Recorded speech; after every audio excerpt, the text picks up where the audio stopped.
Okay, so let's use the reduction formula we proved earlier. Okay, so this is in the in your textbook as well. It's proven in your textbook, and let's use this to get another expression for that. Okay, so integration from 0 to pi over 2 sine 2n x dx is going to equal to, so instead of being n up here is 2n, so all the n's will be replaced with 2n instead of n. So we have minus 1 over 2n sine 2n minus 1, 2n minus 1 over 2n, okay, 2n minus 2 x dx. Okay, so in here we need to plug in 0 and pi over 2 though. Now when you plug in pi over 2, it's going to make cosine into 0. Cosine of pi over 2 is 0. If you plug in 0, the sine is going to turn into 0. So this thing essentially is going to turn into 0. It's going to go away. So we have a 2n minus 2 over 2n sine of 2n minus 2x dx now. Okay, so once again we have an integral with sine. So let's use the reduction formula one more time and see what we get. We get a 2n minus 1 over 2n. Now the power is 2n minus 2, so wherever you see n, you get to replace it with 2n minus 2. Okay, so we get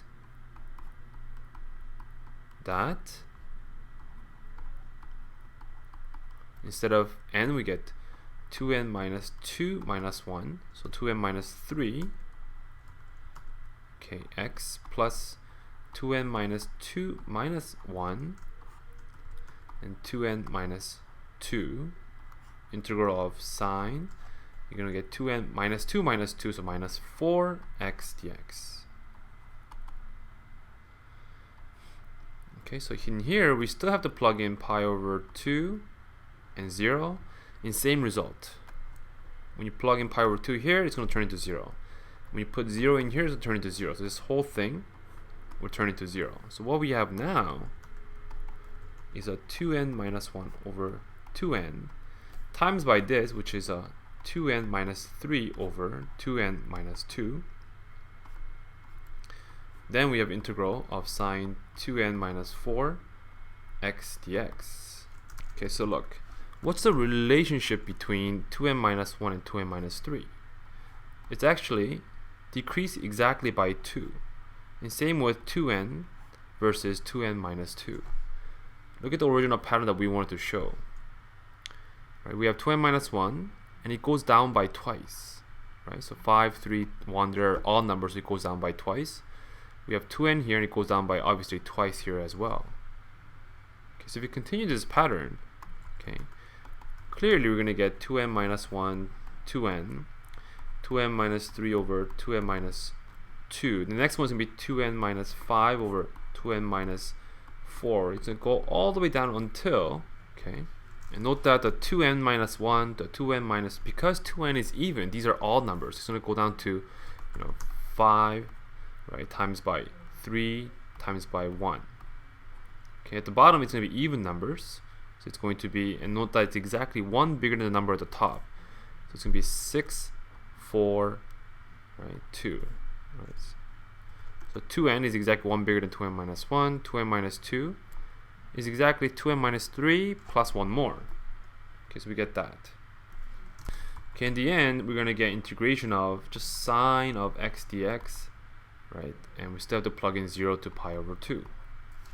Actually, we're going to get sine of x to the power of 0. Okay, that's what we're going to get. So what's sine x to the power of 0? Right? That's going to be exactly 1. So it's going to turn into just x, where you have to plug in pi over 2, right? Pi over 2 and 0. Okay, and on the top we have a 2n minus 1, a 2n minus 3, all the way to 3 times by 1. At the bottom we have 2n minus 2, all the way to 4 times 2. Okay, so note that in the original question, that show that this is true provided that the power is an even power. So if it wasn't an even power, right, when you subtract by 2 like this, so every time what happens in the integral here is we subtract by 2. So here's 2n minus 2, and then it's 2n minus 4, and then 2n minus 6. If it was an odd number, right, it's not going to turn into 0. It's going to turn into 1, and then the one after that is going to turn into negative 1, right, which is not going to be a constant. So it has to be even numbers so that the last one that we get is 0 up in the top here. Okay, so hopefully by now you're convinced that what we have on the top here is 1 times 3 times 5 all the way up to 2n minus 1. At the bottom is 2. I'm just writing it backwards. Right. And if you plug in pi over 2, subtract by 0, you just get pi over 2, which is what we wanted to show.